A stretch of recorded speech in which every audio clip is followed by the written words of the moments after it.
আমি একটা কোণায় দাঁড়িয়ে দেখছিলাম। দুটি ছেলে গেরুয়া বসন পরে মন্দিরের সিঁড়ি মুছছিল।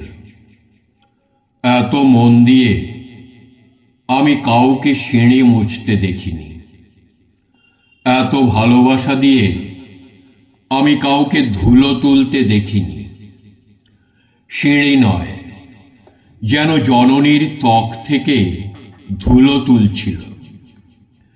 এভাবে কেউ সিঁড়ি থেকে ধুলো মুছতে পারে এ আমি কোথাও দেখিনি। স্থিতপ্রজ্ঞ মহারাজকে জিজ্ঞাসা করলাম, এই ছেলে দুটি কে?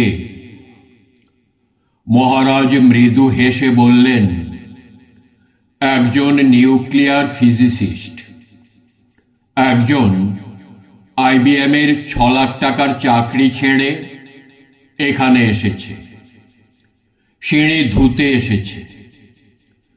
যে সিঁড়ি দিয়ে মানুষ ওপরে ওঠে তা যেন পরিষ্কার হয়।